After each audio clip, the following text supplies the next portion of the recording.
कुत्ते को आप कोई भी जादुई सेब खिलाकर चाहे कितना ही दिमाग क्यों ना दे दें, वो कभी हथियार इस्तेमाल नहीं कर सकता, कभी आग की खोज नहीं कर सकता, क्योंकि उसके पास हमारे जैसे हाथ नहीं हैं।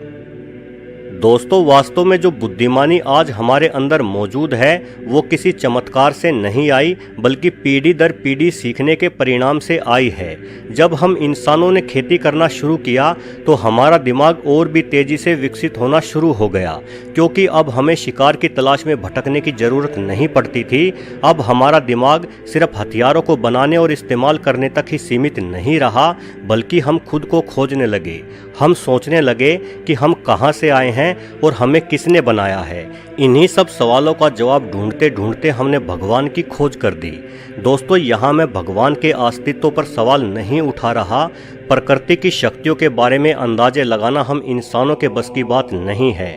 मैं हमारे ब्रह्मांड या प्रकृति में मौजूद किसी अलौकिक शक्ति को जरूर मानता हूँ, लेकिन जिस भगवान के बारे में मुझे या आपको सिखाया समझाया जाता रहा है वो बस हम इंसानों की कल्पना ही है।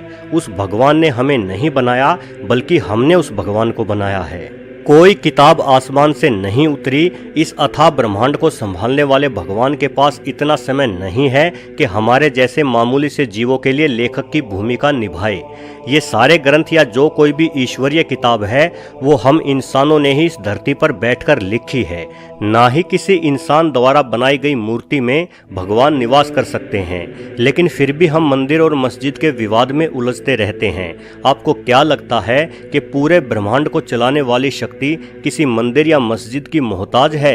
जब धर्म के नाम पर हिंदू, मुस्लिम, सिख, ईसाई एक दूसरे को मारते काटते हैं, तब आपके मंदिर और मस्जिदों वाले भगवान कहाँ दुबक जाते हैं? मेरी ये बात आपको कड़वी जरूर लगी होगी, लेकिन इससे भी ज्यादा कड़वी सच्चाई ये है कि जितने लोग धर्म के नाम पर आज तक पूरी दुनिया में मारे गए हैं, उतने आंधी, तूफान, भूकंप, बाढ़ आदि में कुल मिलाकर भी नहीं मरे हैं। क्या यही भगवान के प्रति हमारी आस्था है? आज कहीं भूकंप आदि आ जाए, उसमें सैकड़ों लोग मारे जाएं, तो उनकी मौत पर हम कहेंगे कि ये सब बुरे कर्मों का ही नतीजा है। लेकिन उस भूकंप में 2-2, 4-4 साल के बच्चे भी मारे जाते हैं। क्या आप बता सकते हैं कि उन्होंने कौन से बुरे कर्म किए थे? श्राद्ध के नाम पर मरे हुए लोगों की आत्मा को शांति पहुंचाने के लिए मुफ्त की खीर खाने वाले एक खास किस्म के लोग जो भगवान पर अपना एकाधिकार जमाए बैठे हैं, वो कहेंगे कि भूकंप में मारे गए इन बच्चों ने इस जन्म में ना सही तो पिछले जन्म में जरूर कोई बुरे काम किए होंगे, इसलिए इन्हें सजा मिली। तो क्या हमारे भगवान इतने लाचार हैं जो किसी के बुरे कर्मों का फल उसे उसी जन्म में नहीं दे पाते और अगले जन्म में निर्दोष होने के बावजूद भी उन्हें सजा देते हैं? कहा जाता है कि हमारा भगवान बड़ा दयालु है, तो क्या आप मुझे बताएंगे जब मंदिर और मस्जिदों तक में छोटे बच्चों के साथ वहशीपन किया गया, तब हमारे दयालु भगवान का दिल क्यों नहीं पसीजा?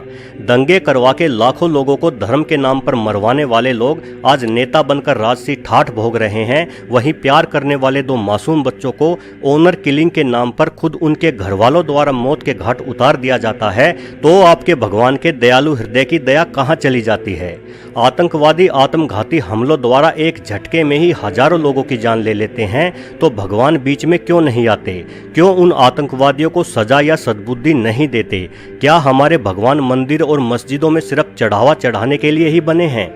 दोस्तों, अगर आप कभी मंदिर और मस्जिद में होने वाले चढ़ावों के आंकड़े देखोगे तो दंग रह जाओगे। हमारे गरीब देश में मंदिर और मस्जिद बहुत अमीर हैं। इनमें एक साल में इतना दान आ जाता है कि उस दान को गरीबों में बांटने से हमारे देश की गरीबी ही दूर हो जाए। भूख से रोते बच्चों के इस देश में भगवान को हजारों लीटर दूध से रोजाना नहलाया जाता है। जब करोड़ों रुपए माला, मुकुट और प्रसाद आदि के रूप में सवाह कर दिए जाते हैं, तो ऐसा लगता है दोस्तों कि हमारा भगवान भी इन धर्म के ठेकेदारों और धंधेबाजों का ही पार्टनर बन गया है। दोस्तों, सच तो ये है कि ईश्वर का अस्तित्व वैसा नहीं है जैसा हम समझते हैं।